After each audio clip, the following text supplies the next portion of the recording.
चार बच्चों, आपके मन में भी ये सवाल आ रहे होंगे जो कि SA1 या मिड टर्म का एग्जाम कैसा होगा, हमें किस तरह की शीट दी जाएगी, उसे कैसे फिल करना है, ये सब आपके मन में सवाल आ रहा होगा। मिड टर्म या SA1 जैसा कि आपको ज्ञात है, मिड टर्म के साथ यहाँ पे अब 21 तारीख से प्री बोर्ड भी होने वाला है। तो उसमें आंसर शीट कैसा होगा, किस तरह से हमें फिल करना है, यह यदि पहले से आपके पास जानकारी होगी तो आप आसानी से उसको पहले से सॉल्व करके कर लेंगे, पहले सॉल्व कर लेंगे और पहले से उस तरह की तैयारी कर लेंगे। तो आइए हम देखें किस तरह की शीट होगी और किस तरह से आपको फिल करना है। आइए एक बार चर्चा करें उस पर।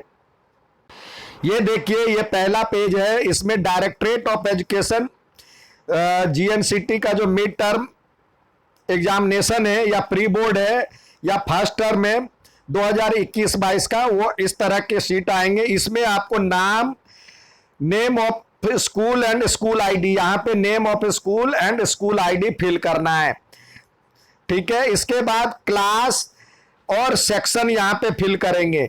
इसके बाद किस सब्जेक्ट का पेपर है, और यदि आप CWSN यानी चिल्ड्रेन विद स्पेशल नीड इसको कहते हैं, यानी दिव्यांग जिसको कहते हैं, या किसी विशेष तरह की आपके परिस्थिति है, तो ये यहाँ पे मेंशन करेंगे यस या नो। फिर डेट और डे ऑफ एग्जामिनेशन, डेट और डे ऑफ एग्जामिनेशन यहाँ पे फिल करेंगे। इसके बाद कुछ सामान्य जानकारी जैसे जनरल इंस्ट्रक्शन कहते हैं, ये दिया गया है। विद्यार्थियों को सलाह दी जाती है कि निम्नलिखित निर्देशों को ध्यानपूर्वक पढ़ें और उत्तर पत्रक में उपयुक्त गोले को काला करके प्रश्नों का उत्तर दें।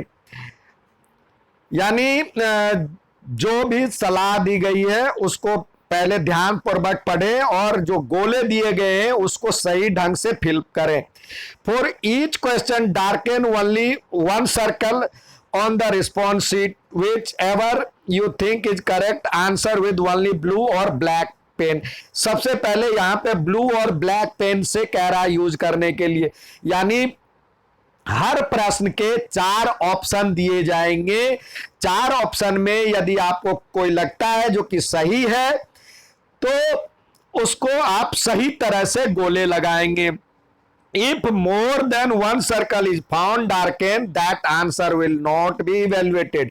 यदि एक से अधिक काले पाए गए, अधिक वृत्त काले पाए गए, यानी आप एक से अधिक वृत्त में, सर्कल में यदि आपने मार्क किया है तो उसका मूल्यांकन नहीं किया जाएगा, वो आपके नंबर कट जाएंगे, नहीं हो पाएगा। Cutting over writing the answer are not allowed. Cutting या ओवर राइटिंग जो होगा वो अलाउ नहीं है। उत्तरों को काटने या ओवरराइट करने की अनुमति नहीं है। If any student submit the blank response sheet it shall be crossed by invigilator with his या her signature and mention cancelled on it. यदि कोई छात्र ऐसा भी होगा जो कि बिना रिस्पॉन्स दिए, बिना कुछ बताए सीधे आंसर जमा कर रहा है, यानी ब्लैंक दे रहा है, तो निरीक्षक या जो इन्विजिलेटर यानी जो कमरे में होंगे वो उस पे साइन करेंगे और रद्द लिखेंगे, यानी ऐसे करके कैंसिल्ड लिखेंगे, कैंसिल्ड लगाएंगे। अब देखिए करेक्ट मेथड क्या है। ये इस तरह के गोले दिए जाएंगे, 4 ऑप्शन है तो चारों में ऐसे करेंगे तो सही पाया जाएगा, इस तरह लगाएंगे तो ये रॉन्ग मेथड है, ठीक है, यानी इस तरह के सही है, ये गलत है, ठीक है। तो इस तरह की आदत आप डाल लें, सही वाले की आदत डाल लें। इसके बाद आता है नीचे स्टूडेंट सिग्नेचर। जो आप स्टूडेंट सिग्नेचर करते हैं वो यहाँ इस प्रॉपर बॉक्स में करेंगे, और कई बच्चों को हमने देखा है जो कि सिग्नेचर कैपिटल में ही लिखते हैं, जैसे कोई भी नाम हो, हर्ष, तो HARSH ऐसे लिख देते हैं। तो प्यारे बच्चों, साइन कभी भी कैपिटल लेटर या स्मॉल लेटर में मिला करके नहीं होता, रनिंग लेटर में होता है। आप जैसे लिखे HARSH ऐसे लिखे, या जैसे आप उचित समझे, रनिंग हैंड में। ठीक है, अब यहाँ पे साइन ऑफ इन्विजिलेटर होगा, जो आपके निरीक्षक होंगे कक्षा में जो जाएंगे वो करेंगे। ठीक है, यहाँ पे वो अपना नाम भी मेंशन करेंगे, साथ ही एम्प्लॉय आईडी भी लिखेंगे। जो ये आपको नहीं करना है, ये इन्विजिलेटर के लिए है, यहाँ से यहाँ तक। ये भी एग्जामिनर का है, तो ये एग्जामिनर, ये आपको नहीं फिल करना है।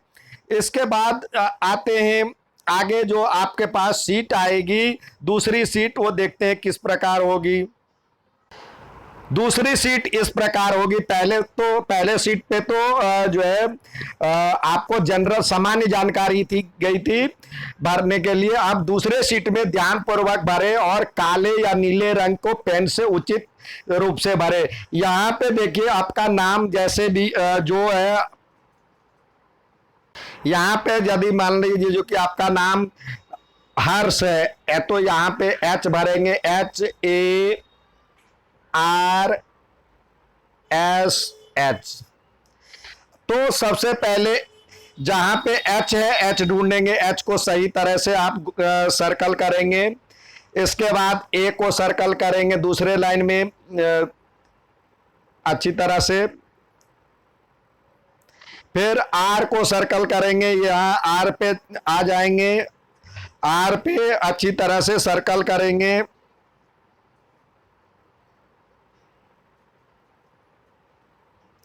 फिर आ जाते हैं S पे। इस देखिए जहां पे जो लिखा हुआ है, जैसे यहाँ पे S लिखा हुआ है तो इसी के नीचे S लगा होना चाहिए।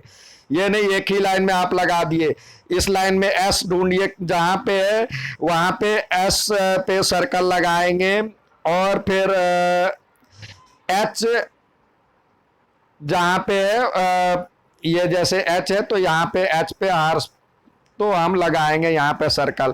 फिर आते हैं यहाँ पे स्टूडेंट आईडी लिखना है, और उसी प्रकार जैसे आपका है 201231417178 तो इस तरह से है। तो इसी के नीचे इस कॉलम में 9 पे कॉलम लगाएंगे, फिर 8 है तो इस 8 पे इस तरह से आपको भरना है। आप 9वीं के बच्चे हैं, 10वीं के बच्चे हैं, या 11वीं या 12वीं, तो यहाँ पे आप अपने क्लास को फिलअप करेंगे और यहाँ पे सेक्शन को फिल करना है, आप किस सेक्शन में पढ़ते हैं। फिर यहाँ पे स्कूल आईडी भरना है। स्कूल आईडी के बाद यहाँ पे आप स्कूल आईडी और इसी के साथ इसके नीचे आप सर्कल लगाएंगे।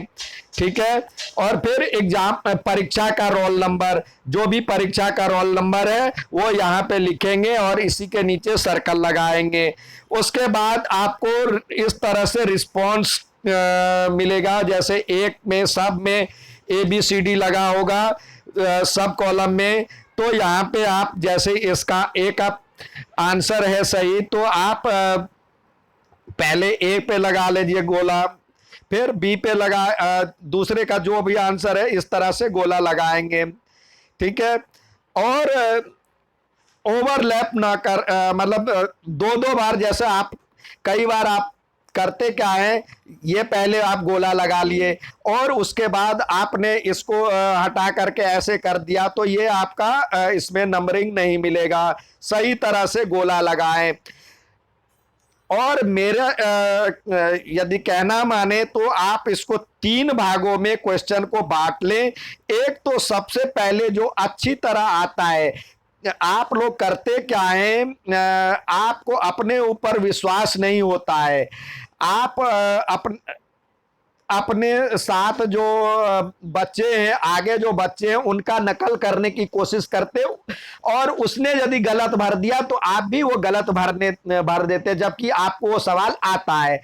तो आप ऐसा करें, तो सबसे पहले जो आता है वो क्वेश्चन को पहले करें, पहले नंबर पे। उसके बाद आगे बढ़ते जाए। जरूरी नहीं है जो कि एक ही साथ एक ही उसमें एक ही तरह के सवाल एक साथ होंगे। हो सकता है जो कि आपके साथ जो 40 क्वेश्चन करना है या 50 क्वेश्चन आएंगे तो कोई 40 करना है तो आपको हो सकता है जो कि उसमें से 20-25 आसानी से आता हो या 10-15 पूरी तरह से आता हो, तो आप जो पहले जो पूरी तरह से आता है उसको करें। फिर दूसरे अटेम्प्ट में जो थोड़ा बहुत आप जिसमें अनुमान लगा सकते हैं उस पे ध्यान लगाएं। दूसरे में जो थोड़ा बहुत आता है, थोड़ा बहुत आता है उसको अटेम्प्ट करना है।